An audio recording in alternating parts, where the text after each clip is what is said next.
haven't passed it yet, have you?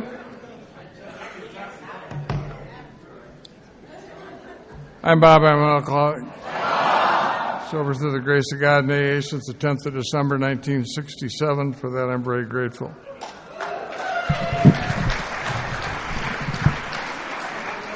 I'm about to give one of the most unnecessary AA talks I've ever given. It's been an extraordinary... I heard someone say, they said it after the last talk, I've heard all these speakers before, but I think this is the best I've ever heard each one of them give. And that...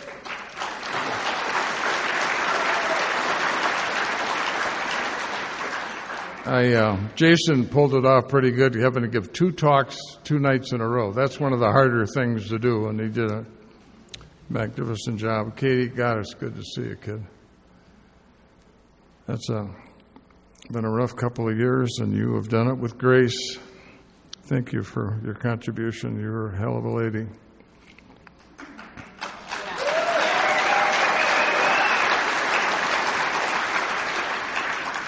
And Amy, it was like I'd never met her before. I mean, the change we see sometimes in each other are just staggering, and that, for me, that was it was wonderful. And you are...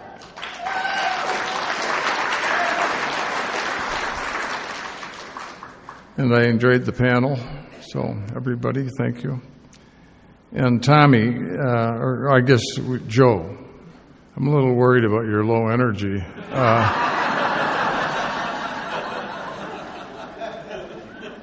Really cool. Thank you. And Tommy, that was awesome. Really was special. And for Georgia and myself and Harold, we're just... excuse me, Larsine.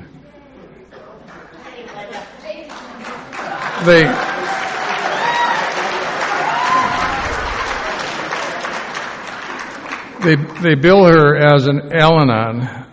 It's one of the best overall talks there is in our fellowship today.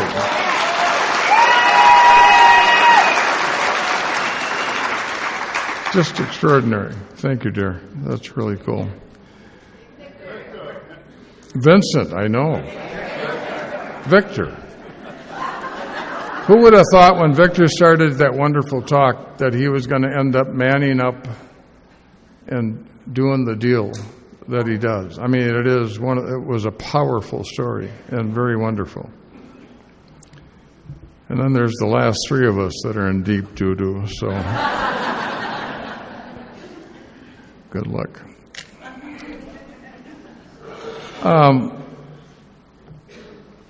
I started drinking when I was a freshman in high school, 4'11", 95 pounds, second smallest kid in the school. I'm one of 7 kids. Mom sent the older ones to school early.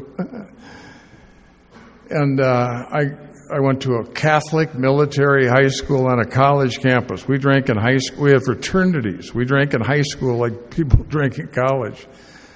Our parents were the Second World War people that, drank hard, played hard, and lived hard, and made life look pretty attractive. And we stole their booze and dressed up in suits and found places that would serve us alcohol. And of my 6 closest high school friends, 4 of us are members of Alcoholics Anonymous.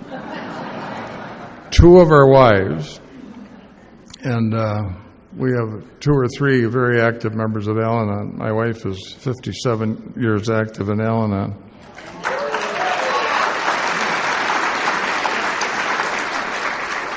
And been an awesome partner. It's been a great run. We've been married for 57 years also.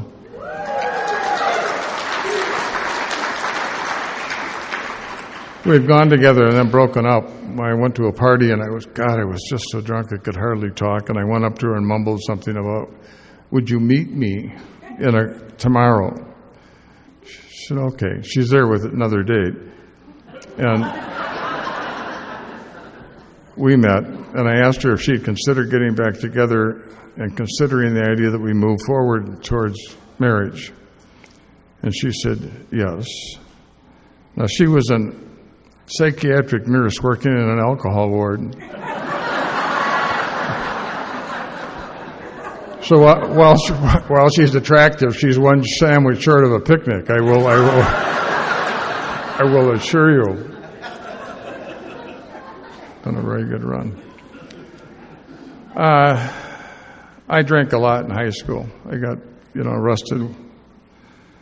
I was the guy that made the false ID cards. I was, and I just loved drinking. It just made me feel equal. When you're the smallest kid in your class, and then as time grew on, I grew a foot in high school. But by the time I finished high school, my drinking problem was a loud subject of conversation in my wonderful home. I had a great dad. He was my hero. He was an extraordinary guy. And my mother, we've been talking about women a lot. What a panel of strong women you've brought to this function.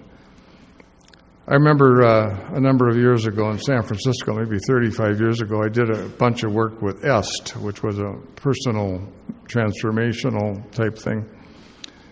And I went out and I did a course in San Francisco, and on the third day we discussed women. And they talked about how women take these little creatures, Genghis Khans, and teach them how not to kill people for ice cream cones and behavior modify them, and how strong they were. And I remember saying I asked the guy, I said, if our mothers are that important, why do I have much more memory of my dad? He said, your dad was episodal. He came and went. He said, you could swim in your mother. And from that moment on, I was able to see the enormous contribution. The mothers of the group that we grew up with, they could have run corporations, they could have done anything. They were, and in those days, if you had less than 7 children, you had a reproduction problem. My friend, I lived in a Catholic ghetto. We had a dozen, 10, 7, so extraordinary. So when I finished high school, I had a chance to go away. I was going to go away to school. I went to the University of Notre Dame. 12 of So I thought my drinking would become normal. Get away from my father, get away from the little bit of police trouble I had. I became the class drunk at Notre Dame. I started out as a B+ student, ended up as a 2.000 guy. I walked out of Notre Dame in the middle of my senior year. I was in civil engineering, carrying 25 credits a semester, not going to class. It gets kind of tough to bluff your way through a thermodynamics exam. It doesn't work.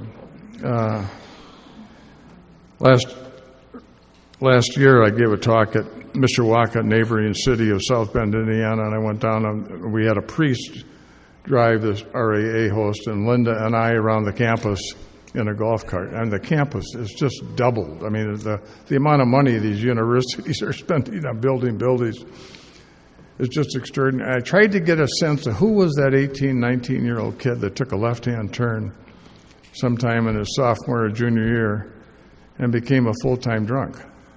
And they used my room as a study hall. I was just never, and I couldn't get it. It made no sense, and it was not obviously a conscious decision.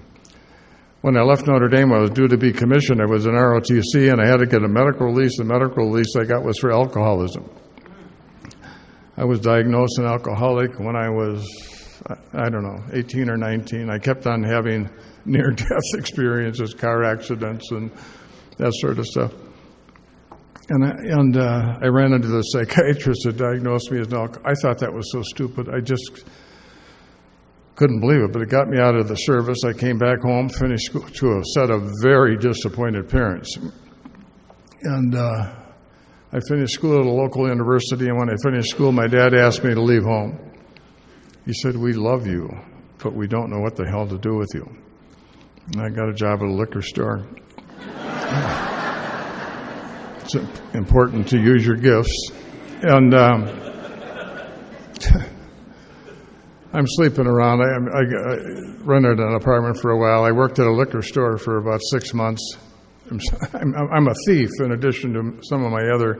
I'm stealing booze. We're stocking the refrigerators, and then when you got empty cases, you took them up through the little escalator and put them out back, and I would throw a fifth in about every third box. Come back and get it at midnight. I lost that job.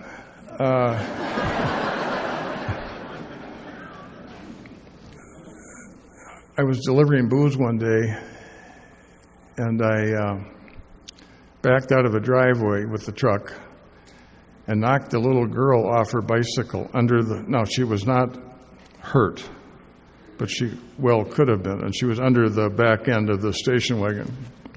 I picked her up, had her in my arms, and she pointed down the alley. I asked her where she lived. And I ran down the alley. People started to come out of their houses, and I was standing in front of the house I was born in, holding this little 6-year-old girl. And it was one of those moments where you looked and you said, how in hell did you ever end up, one of those flashes about who you are and what you do. I quit that. I got fired. I went and worked as a waiter for about, 6 or 9 months. I'm waiting to get drafted. The Vietnam War is on. I'm no longer exempt. And I went and applied to officer. I got back together with, I don't know when the hell that happened.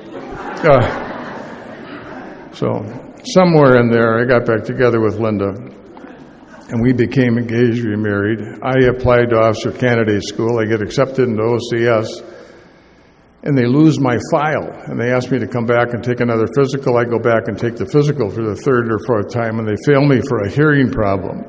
So now I don't have to go to Vietnam. So now I'm engaged. I get a job as an executive trainee at a manufacturing concern. I buy my first automobile. I thought, hey, I'm going to be a grown-up. Only I can't quit drinking. I am now the company drunk. I am falling asleep at my desk. I use up my sick leave in the first, 2 or 3 months at work. I'm sleeping my hangovers off in the dark room. The photographer is hiding me. I quit that job just before I'm sure I was going to be let go. And when I went back to make amends to the guy who hired me, he said, God, you interviewed so well.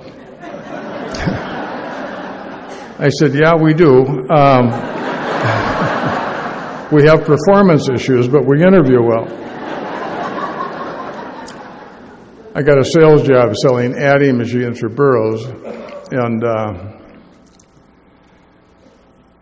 I guess I had that job a couple of months, and I went on a 4-day drunk. And I woke up a Thursday morning sometime in July of 1967, hugging the toilet, doing my morning exercises, and that was my moment of truth. To tell you how disgusted I was with myself would be difficult. I had great examples of my dad and his friends about what it was to be a man and what it was to be a man, and I was far away from that, I'll tell you. I talked to an old-timer down at Central Office, and he got on another line and called a couple of guys and said, could you go meet 2 guys at the St. Clair Broiler at 6 o'clock tonight? I thought, yeah, I could do that. As soon as I hung up the phone, I thought, oh, my God, you're 23 years old. I mean, give me a break. This is, but I wanted to go see what an alcoholic looked like, so I did. Sat in a booth at this broiler. It's about 1.5 miles, 2 miles from our house. And 2 men called on me. One guy was 6 months, one guy was 6 years. And they said, we're from AA, we had a drinking problem. Found an answer for it, want to share it with you. If it helps you, that's great. If it doesn't help you, don't worry about it. It helps us talking to guys like you. And they told me the story. And they changed my life. I had been in front of every kind of help a young person could be in front of: doctors, lawyers, Indian bishop, priests, nuns, psychiatrists, proctologists. But I had never talked to another person with a drinking problem. And in a matter of 40 minutes, these 2 guys altered my life. Took me to my first AA meeting that night. I met my sponsor at that meeting. And my sponsor got sober in 54. You're got sober in 54 or 53? 54. And he was the 12-step champion of the Uptown group of Alcoholics Anonymous, and I got to be his wingman. And I got him as, he recognized my last name because my grandmother worked at a dairy co-op with his wife.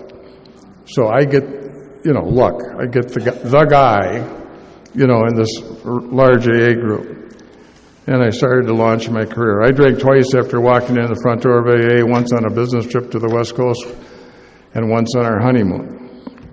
And we honeymooned in Mexico, where the divers dive off those, I dove off those cliffs on my last drunk. I'm in the audience watching a world's high diving contest. I thought, God, that's not so tough. And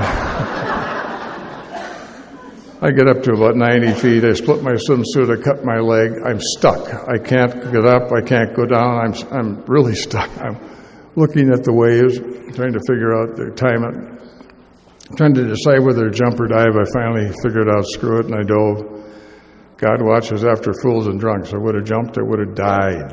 You have to get out 32 feet to hit the center of the channel, and you can't jump 32 feet horizontally. 10 years later, Linda and I were down there with the kids, and we were watching the divers at midnight, and I said, God, that's the dumbest thing I ever did. She said, it's not even in the top 10.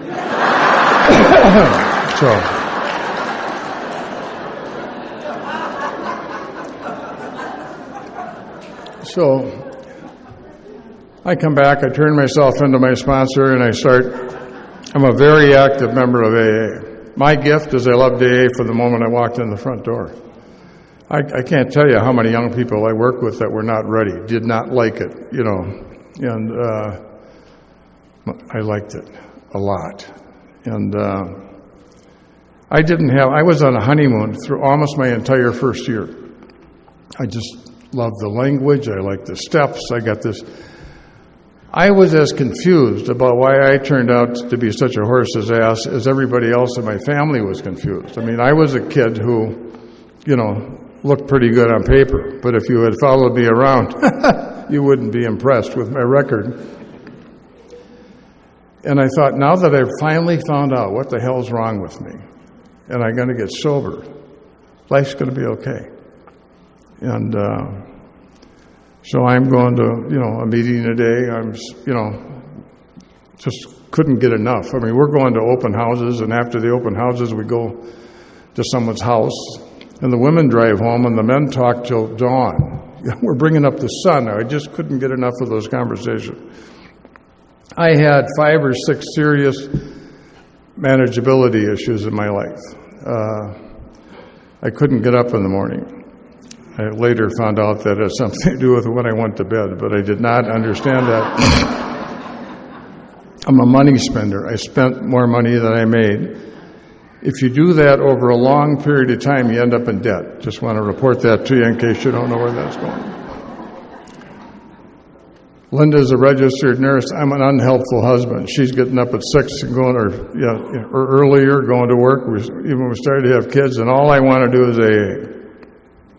And I had a gambling problem, I think. It was more of a hobby. 4 or 5 hours a day, 4 or 5 days a week. But I'm making close to $5,000 a year playing backgammon, which is, I'm only making $6,000 a year in my salary, for God's sake. So it was kind of like a second job.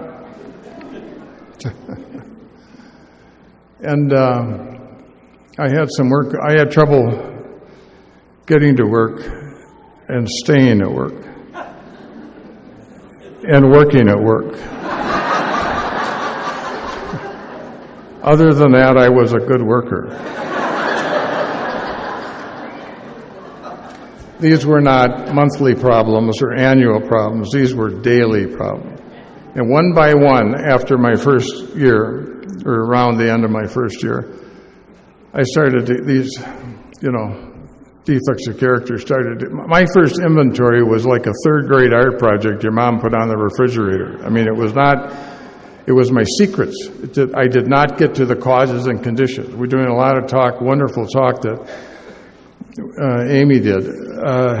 But most of us, the first time around when we do an inventory, we do not get causes and conditions. Our insight about ourselves is so shallow and so external that it isn't until we often get to the second and third run at the inventories where we start to get a sense of what's really going on. And so I have this strong belief. Now, I've got all these problems. And my second didn't bother me a hell of a lot. In my second and third year, they're starting to bother me. In my fourth and fifth year, they're really bothering me. And in my sixth and seventh year, they're eating my lunch. Now, when I came to Alcoholics Anonymous, I had a wall built up around me, and it said, you like me, but you only like what I let you see about me. If you could see everything about me, you wouldn't like me. I don't like me.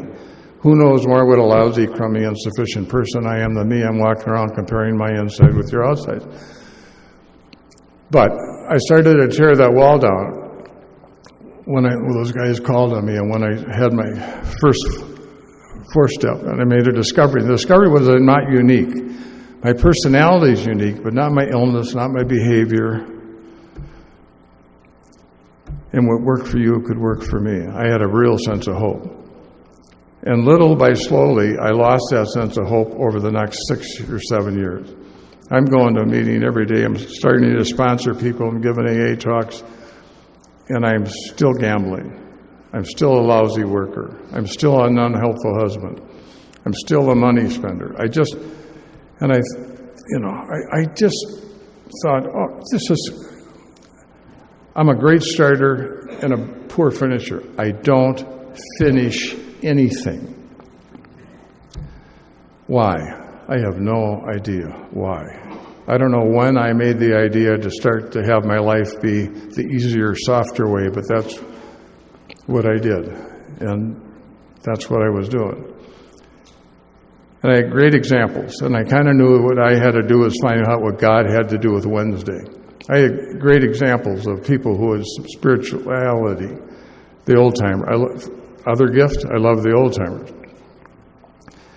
And but I'm not going to go turn myself into, I got to get rid of one or two of these defects of character before I go turn myself in, and I just couldn't do it. I found myself at the end of my 7th or into my 8th year thinking about putting a gun in my mouth. I am so tired of being a loser who looks good and should do well and is well equipped. I was born on third base. I mean, I had this intact family. I've been congratulating myself for hitting a triple. I mean, there was no explanation for how sorry my life was. And finally, at the end of my 7th or beginning of my 8th year, I went back through the steps for the third time. Powerless and unmanageable? Anybody with a room temperature IQ could have figured that out. I just couldn't believe how powerless and unmanageable I was. Came to believe a power greater than myself to restore me sanity. I had lost step 2. I believed it for you. I believed it for us. I didn't believe it for me. I'm 8 years sober and my pants are on fire. This is how my life story turns out. It's always this way. And through the depression that I was going through at that time, I had to reclaim step 2, and I reclaimed step 2. I did step 3 on my knees with my sponsor in the office. We had never done that before, but I started to hear the California talkers talk about doing that. I wasn't really good with the book in those days, and I did that with my sponsor. And my first 2 fifth steps were done with clergy, which was what our practice was in the group. And then I started to hear the people from California talk about doing it with their sponsors. And I thought, so I asked my sponsor, yeah, I'll do that. And I said, I feel like I'm dying of thirst lying next to a lake. I said, I think if you came to my house and talked to me with my set of problems, I could give you some reasonable advice about what to do. I just can't or won't do it. I am so bloody sick and tired of can't or won't do it that I could just crap. And I think I'm ready to do what's next. And I did my fifth step with them. We cried and talked a little bit. And he said, look, you've got a lot of issues around work, money, success, failure. He said, I want you to go find a psychologist that works with business people. I'm a mailman. I want you to go find a psychologist that works and start that conversation with him and bring the conversation back to me, and you and I will discuss that with respect to your program. Crap. I didn't want to have outside help. It made me look like I had a crappy program. Hello. I mean, And so I get this psychologist recommended, and he wants to get my wife involved. When your wife's in the room, there's just a lot of information that isn't necessary to the process of recovery. And a lot of it's embarrassing. But yeah, I'll get my wife involved. He wanted the kids involved. I thought, Jesus. So I'm in this room. We're there for a month or so, and I'm talking to this guy that my company's going to go broke. I mean, I'm busting my ass 2-3 hours a day. And don't worry about it. It doesn't happen in Tennessee. It's only in Minnesota issue. And I've lived in this town all my life. I'm in the real estate investment business, and I'm going to go broke and lose everything I have. And he looked at me and he said, why are you so afraid of failing? And I felt like he struck me. And I wanted to punch him, is what I wanted to do. I said, look, you're a doctor. I said, you go broke, you just wait 6 months, take your little sign, walk down the hall, pound it on another door, and you're making $100,000. I'm in the investment business. I'm going to go broke. I'm going to lose everything I have. Nod your head up and down if you understand that. And he looked at Linda. And he said, if Bob lost everything he had, would he lose you? Linda said, no, wouldn't lose me. He asked the kids the same question, and of course they said no. If you can't lose, you can't play. What I discovered in that man's office was fear, which has been a subject of conversation throughout this weekend also. Fear for me was dogs, snakes, and tall buildings. Now, you think a guy who had done 3 inventories would have done a fear inventory, but I did not. I was not as good with the book then as I am now. And I'm afraid of being a husband. I'm afraid of being a dad. I'm afraid of work. I'm afraid of failure. I'm afraid of success. 2 weeks later, I'm in my living room. I went to work late, left early, got in a backgammon game. I won $500. I missed dinner. I missed the AA meeting. I came home and got in a fight with my wife. One of those things you like to have videotaped and sent to the General Service Office to show what 8 years can do. I'm so desperate. I'm reading the Bible in the living room. I just can't stand it. And I realized that I had tried as hard as I knew how to try, ineffectively, to clean my act up, and I had failed. And I don't know if I ever could have said those words with the meaning that I said them that night. And I was given the opportunity to take the 6th and the 7th step of the program at a level that I'd never done before. The 6th step said we're entirely ready to have God, not Bob, remove our defects of character. Some said we humbly ask her to remove our shortcomings. I have spent 7 or 8 years trying to get rid of them. I don't have the power. I am the pipe, not the well. It happens through me, not by me. And I went down and I said those prayers. And I quit gambling that night. Now, I've been trying to quit gambling for a long time. I turned the checkbook over to my wife, and she started to manage the family finance. Not all spouses are good managers. She is, and she had us in much better shape in a relatively short period of time. I made appointments about going to work, working at work, and staying at work with my sponsor. I'm supposed to be selling real estate investments, and I don't make sales calls. I just lie about my activity. I'm a salesman, and I don't make sales calls. And all of a sudden, it didn't matter anymore if I wanted it or not wanted it. It was an AA activity. I did AA. I just didn't do work. And I hired someone to call me at 5:30 every morning. Now, I was getting up at 9, so, moderation. This woman called me. I go to 6 o'clock Mass every day of the week. And after Mass is over, I'd go to the side altar and I'd kneel and say a few prayers, and then I'd say, God, give me your mind. I don't know what to do. Well, baloney. I knew what to do. I either couldn't or wouldn't do it. And I'll be damned. I think he gave me his mind. I have always been smart. I've just not been effective. It's not funny, and it is terrible. And it is a terrible combination. And all of a sudden, the guy who couldn't make sales calls was making sales calls whether he wanted to or not. And all of a sudden, I'm the guy who's doing the financial analysis of the deals we're peddling. And over the next period of time, I started to become effective. I started dating my wife every Thursday night or Friday night. And I did that for 30 years. And when I was out saving the world, giving AA talks, we do it on Thursday or Sunday. When I came back, it was a real live, dangerous day. She got dressed up, we went out, we didn't go to a movie, and it was our romantic night, and it saved us. We were out talking about kids and bills, which is not how we fell in love. So we had I took take her to Chicago and shack up for the weekend. I started treating her like I would a woman who I just started a new relationship with. And it was relatively awkward at first, but it was the best thing we had ever done for our marriage over a period of time, to know that when Friday comes, it's our night. It's us, not the kids, not that conversation. It's just like we were. And it was very cool.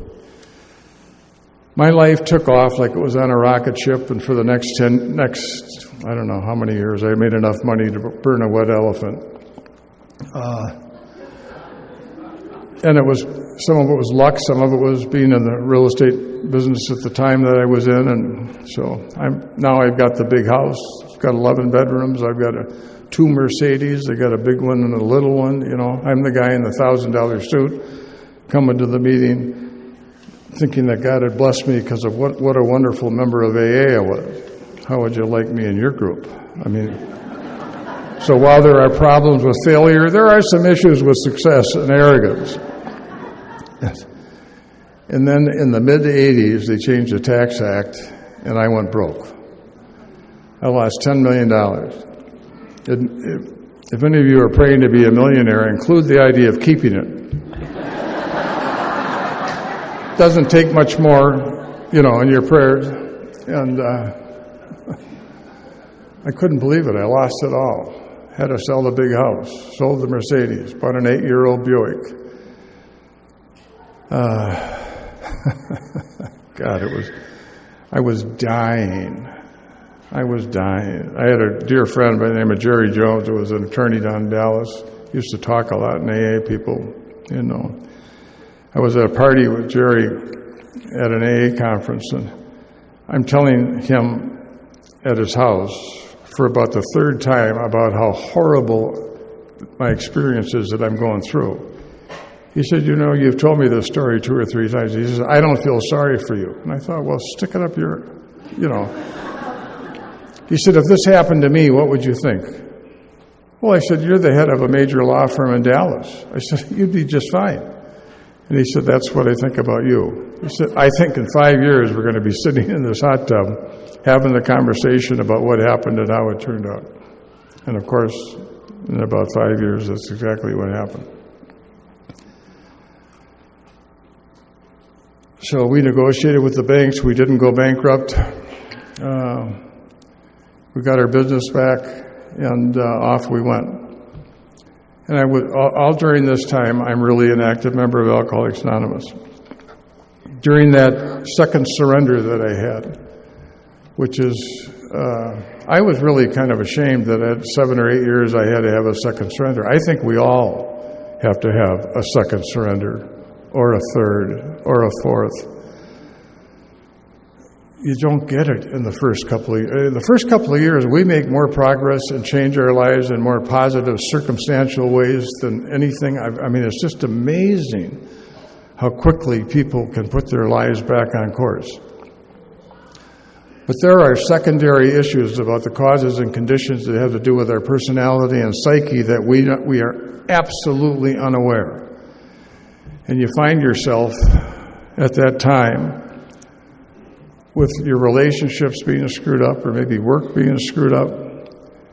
You know, I used to sit in AA meetings, you know, and went to a lot of conferences. And I have cried more this weekend than I have in a long, long time. The talks have really kind of gotten to me. And my deal was, when is it going to be okay for me? And I didn't have an answer for that, because I'm doing the deal. I'm doing what I think I'm supposed to be doing. But it was too external. It wasn't internal enough. If you're really going to get the whole measure of what the program has to offer, you have to spend some time with a spiritual activity, with the God of your understanding. You have to move more in that direction. I was born and raised a Catholic. I knew a lot about God, but I didn't have the relationship with God that was necessary for me to maintain a quality recovery. And when I had that second experience, it changed me. I know there were no longer any conditions, and there were no longer any secrets that were going on in my life. And we've talked a lot about secrets, and we've talked a lot about the power of the fourth and fifth step. But when I came in AA, most of the stories were drunkalogs. People would start with their first drink, end it with their last drink, and they'd spend the last 5 minutes talking about the kids, the wife, and the job. But somehow, through the magnificence of the communication that they had, if you could hear the music, and there was a music to these talks, I think today you'd find many of them old-fashioned, but they got the job done. And then Chamberlain, almost single-handedly, but Cecil Corrigal, Holly Martin, different, Mac Cheater, they started to include recovery in their talk. And all of a sudden people were maybe running the steps when they were giving their AA talk, which was not common during the first number of years of my sobriety. And then about 10 years after that, people started to talk about problems in sobriety. Because the room's full of people with 2 to 20 years of sobriety. They're saying, now what? I know about drinking. I know about quitting. I know about Alcoholics Anonymous. I know about the book. I know about the steps. Now what? And that is what this Woodstock format that you're discussing this weekend, why it's more popular, why I think they sell 2 or 3 times the amount of tapes at a conference like this that they do with the old-fashioned one where people just give their AA talks, because people want to know how to get their hands on the knobs and dials that are going to make the difference in their life. What is the problem? Well, if you've got 5 to 10 years of sobriety, or 3 to 10 years of sobriety, and I said to you, come on up here and give me a 5-minute talk on step 3. No problem. But often that person's marriage is in the tank. Their finances are in the tank. They got $50,000 of credit card debt. I mean, people are, I've sat in the front row of these conferences with that kind of, not quite that number, because in those days you couldn't get in debt that much. I mean, it was, they controlled it a hell of a lot more. And I just had the sense that Amy and different people have talked about it, that my life, it's not okay. There's something wrong. There's not okay. I've got sobriety. And the other great lie that we tell ourselves is I got 20 years of sobriety and I'm congratulating myself for the quantity of my sobriety. And there's a lot of serious things going on in my life. So I kind of joke about step 4 and 5. I say, pretend you're working with a guy who's 7 years sober, his pants are on fire, and he's having trouble with the 4th step. Doesn't like the columns, doesn't know what to do. I said, look, just forget about the columns. Just get your ex-wife and your children, your mom and dad, your last two employers, and two of your running buddies in AA and bring them over to the house and say, look, we have a step in AA where we try to get in touch with their defects of character, and I'm having trouble identifying mine. And then pass out pen and pencil, pen and paper, and leave the room.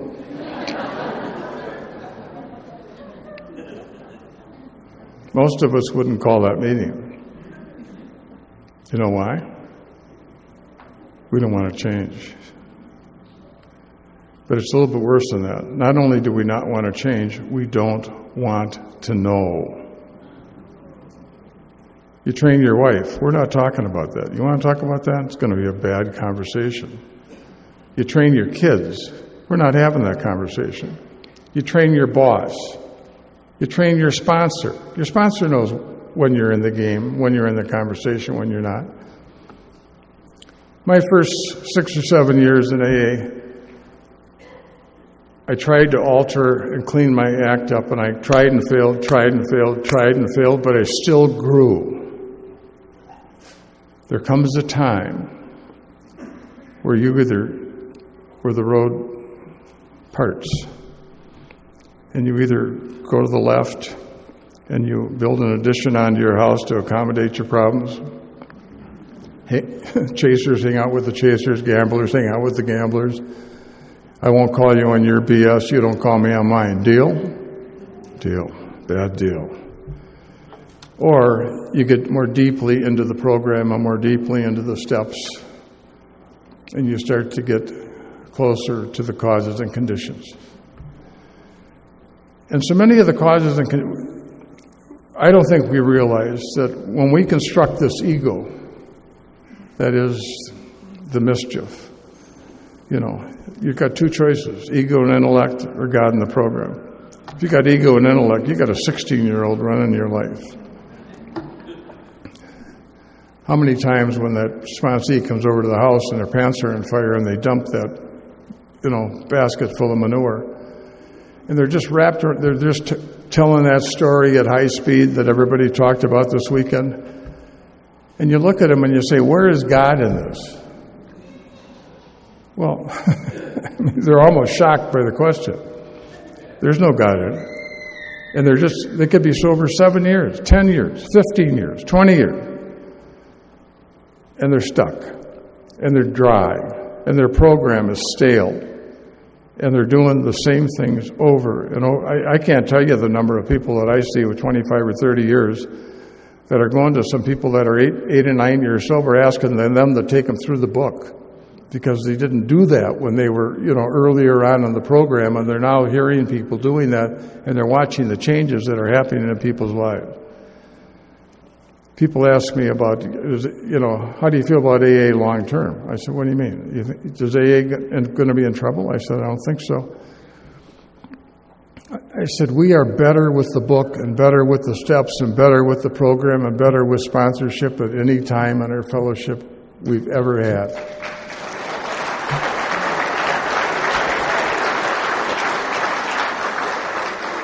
And the other question is, where else would you go? I'm serious. Where else would you go? I mean, there isn't any other place in the world that has the number of people putting their lives back together that we do in Alcoholics Anonymous. Where else would you go? So we have been handed the keys to the kingdom. I mean, it is extraordinary, the gift. How many alcoholics get help? 1 out of 10? And then when they come to Alcoholics Anonymous, how many people stay and do the deal? It ends up being a relatively low, fairly low period. I do believe, almost like the book talks about, that if you come in here and you're serious about it and you get into the book and do the deal, that at least half the people are going to get well. And I've watched that happen time and time again. It is just extraordinary. But the real change is what the book talks about being transformational. It's what Jung talks about. It's what Silkworth talks about. It is about dying to your life and being resurrected and changed. And most of us have kind of an initial spiritual event. People were trying to tell me I had a drinking problem for quite some time before I came to Alcoholics Anonymous. I wasn't buying it. I was lying about everything. I was hiding. I had the wall built up, all that sort of stuff. And then the day that I was hugging that toilet and I called Alcoholics Anonymous and I went and met those two men and I walked into a room, all of a sudden I was willing to go to 5 or 6 meetings a week, willing to read the book, willing to talk to my spouse. I mean, where did that come from? I didn't know about that. Well, everybody in the room knew about it. I mean, they can see who's in the game and who's not in the game. Something happened to me spiritually that was not conscious. It was not of me. And it wasn't enough. If you don't follow up on those spiritual events, they devolve and they become memories. They become stories. But they no longer have the energy to drive the spiritual walk that you're going into. There was an old-timer, I want to read a letter. There was an old-timer by the name of Mel Barker from Ohio. Mel probably was 75 years if he was around today. And Mel wrote a letter to Bill Wilson. And he met Bill Wilson in 1951, and Mel was a writer. He wrote the book Walk and Dry Places, and he wrote a book called Bill W., and a good book. And he wanted to know two things from Bill in the letter. This was a newcomer writing the founder of Alcoholics Anonymous a letter, and he wanted to know about why is a 12 and 12 less positive than the big book? Because it seemed like it had changed. It seems like it was less optimistic. Well, Bill was, 12 or 13 years sober when he started the deal, and he was looking at the people in sobriety that were, depressed and angry, and their lives were problematic, and they weren't, and he said he wrote the book to deepen our relationship with the steps. And then he wanted to know about Bill's spiritual awakening. And Bill wrote him back a 3-page letter. And he said, and he's referring to the spiritual awakening. And Bill says, I often fail to make the point that every AA who has a program gets the same thing. Pretty astounding statement. The only difference that I can see is most experiences are strung over a long period of time. In these sudden events, I think the ego gives way at depth in a complete collapse, at least momentarily, and this permits a huge inrush of grace that brings a vision. In most cases, grace leaks in little by little. Therefore, I can't hold that those theologians that these sudden experiences are something very special or unique. If you were to take the sum of your own transformation since you've been in AA and condense the whole business into 6 minutes, you too would have seen the sun and the stars and more. Pretty interesting. I love the way he closed the letter. At any event, he's talking about 1956. At my worst, and it's often been damn bad, the sense of the presence of God has never deserted me. That has pulled me through some awfully tough jams. My doubt about myself as a going human concern, never has there been any question about ultimate destiny for all of us or of God's justice and love. Long ago, I became a pupil of AA all around me. People were doing better than I was doing with themselves in a spiritual sense than I ever could. In my role of Mr. AA, I've been enabled to manage fairly well. But as one neurotic drunk trying to get along and grow, I have often been pathetically rebellious and rationalized. Practically all the sins I didn't have time for when I was drinking, I've fallen for since in the last 12 years of my life. In spite of my blessings and opportunities, I spent 8 years in depression, sometimes very severe. However, there's been a profit for AA in the state of affairs that in this depressed state, it kept me off the road. The only talk he really ended up doing during those years was for Dr. Bob. In fact, I was forced to sit home and ask what would become of AA and what would become of me. The result was the 12 steps and 12 traditions of Alcoholics Anonymous in the present world service structure. So maybe I grew up a little myself. At any rate, I hope. Dr. Bob was made of better stuff. In his personal life, he was always much closer to spiritual achievement than I ever was. He seemed never to have been victimized by awful conflicts, though this is not for sure because he was a real stoic. Unlike me, he was a vast reader of spiritual and psychic literature. He had a great library of it. By contrast, my own reading was very sparse. I have rather relied more on observation and conversation. I guess I'm still a shopper at the theological pie counter, wondering in many respects what it's all about. So, my friend, you now have the latest bulletin on my state of grace. I do hope it helps reduce any overestimate you may have had about me. And I do hope for another thing, the really impossible thing, that someday this society will just allow me to be a plain member. And we talk about him being too ego-bound. He was extraordinary as our founder of Alcoholics Anonymous. We are mind-bound. The mischief of all the mischief in the world is being caused by the mind and ego. We do not want reality. Okay? Why do we have to have a surrender? The biggest reason for surrender is to collapse the ego enough to be able to start to hear something, to be able to start to do something. And so many of us had our egos collapse and allowed us that first start, that first burst in Alcoholics Anonymous. But little by slowly, we built that sucker back up. And many of us found ourselves sober many years and having significant difficulties in life. And the ego, and the other thing that Katie talked about, and Amy talked about, everybody talked about, was the rationalization. When Larcene, the mind will make up a story. Information comes from here, lands on your head, off you go with it. Knowing is the booby prize. I'm sober 15 years. I know about the steps. I've gone through them 3 or 4 times. How's your life? How's your marriage? How's your job? How's your relationship with your children?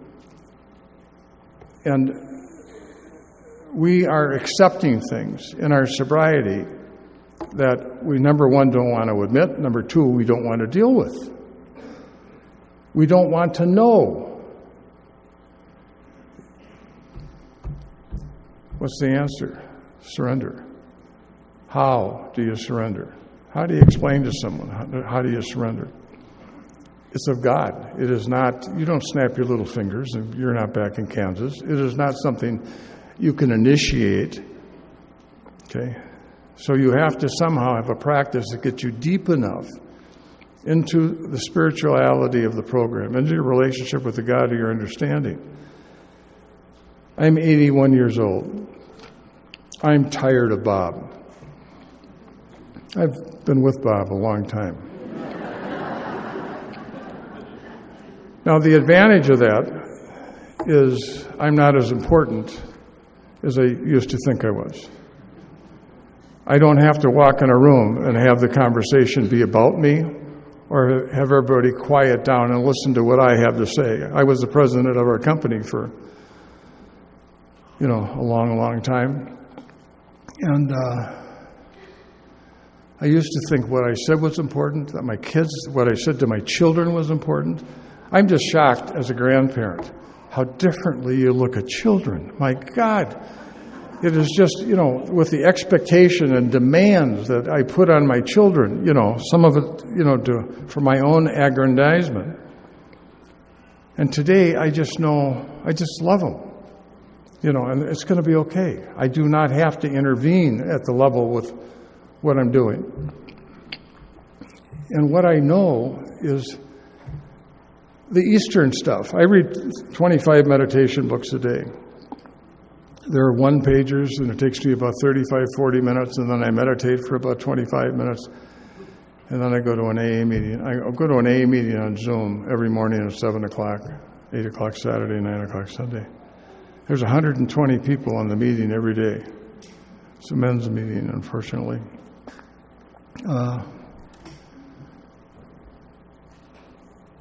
You can't get rid of your ego, and you can't get rid of your mind, and you don't have to. But you have to end up making it a junior partner. As the Master talked about, get up in the morning and put your mind in your heart and get about the day. Okay?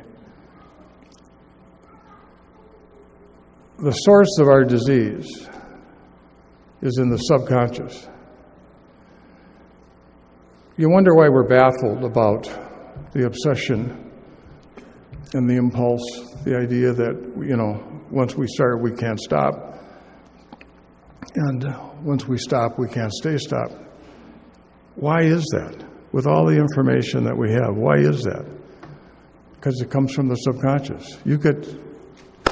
When you get a temptation from your subconscious and it's pasted on your eyeball, you're being taken out by a rogue wave. I mean, there's no preparation for it, and that is where most of the mischief comes from. The people that you could say without any hesitation, do you want to change? Oh, yes, I want to change. No. Your ego doesn't want to change. Your mind doesn't want to change. I really want to change. Well, how long have you had the three issues we've been talking about? I don't know, 5 to 15 years?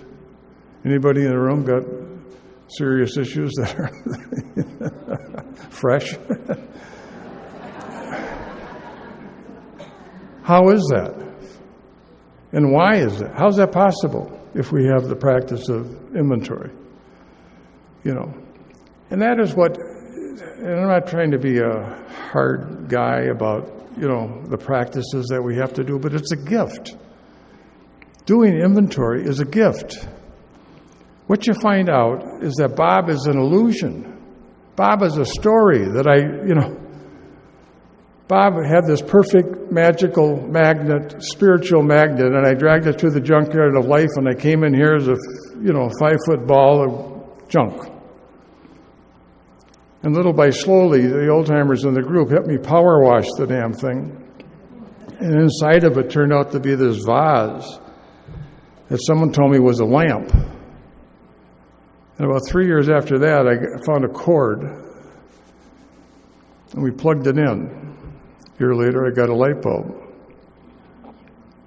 Turned it on. 2 years after that, I found out it was a 3-way bulb. There is something on the other side of who we think we are. The mystics talk about true self and false self. And we start to get access. We bring our damp log to the campfire of AA. And as it starts to dry out, as it starts to catch fire, little by slowly, our consciousness changes. Nothing changes until your consciousness changes. See it or be it. If you don't see it, you are it. So you see a guy 50 years old who's got a real serious anger problem. He didn't see it. See it or be it. And you somehow have to walk in a way. How do you see it? How do you become enlightened? How do you get the transformation that we talk about in the program? Live your life. Chop wood, carry water. What the hell do you mean by that? I mean that life will present you with every piece of material you need to transform your life. You will run into your anger. You will run into your sexuality. You will run into your avarice. You will run into your greed. But most of us remain blind to that. But as you become active, and as you have the privilege of hearing other people's fourth and fifth steps, and you start to see, one of the things that's hard is being a real old-timer, is you start to hear people give better AA talks than you give, and they're doing more than you're doing in the program of Alcoholics Anonymous. It's a privilege to be connected to the people that I am connected with right now. But this program is not about just sobriety, the quantity of our sobriety. To get the full measure, to get the transformation, we have to start doing some work ourselves, with the God of our understanding. Start reading some spiritual material. There's some great books. I've had a spiritual director for the last 40 years of my recovery. I lost the guy that I had for 30 years, and I just asked a new guy. That guy has 25 years less sobriety than I have, but he's a seeker.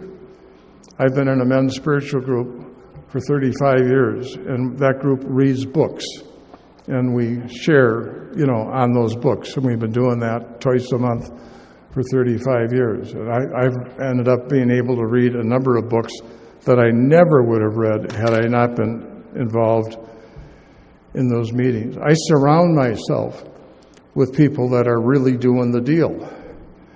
And it's an encouragement. It is, it keeps it fresh.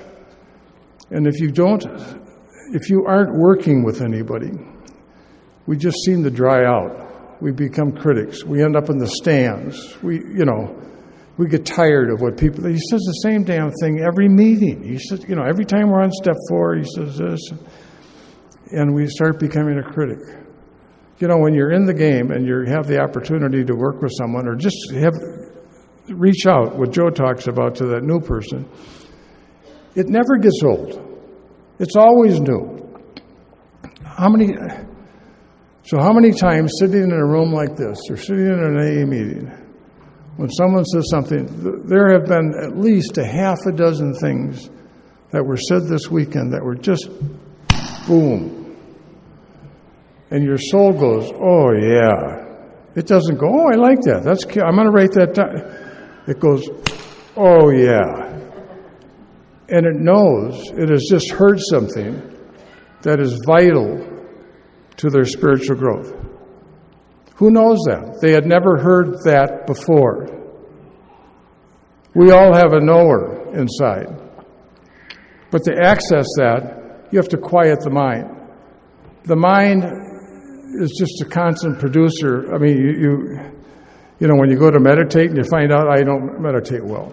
Why? Well, as soon as I try to quiet down, it's just nuts. Well, that's what goes on all the time. That's what you're trying to deal with. That's what meditation is for. You do not have to get on every train that goes through the station. Just let the damn thing go by.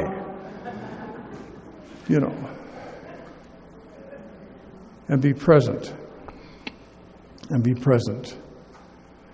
And today, so most of the mischief in my life and most of the trouble that I have had is that I walk around with a grid about what makes it okay, what I approve of, what I need, what I want. Well, life very seldom matches up with my grid. Today, I'm less important. I'm tired of Bob. I don't need the reports that Bob keeps announcing. I don't need the judgments and assessments that Bob keeps announcing. And as a result of that, I am able just to be with what is. Most of my life, I felt like I had a team of 4 big horses that I was wrestling with, and I'm holding the reins back. Now they're sheep, little tiny sheep.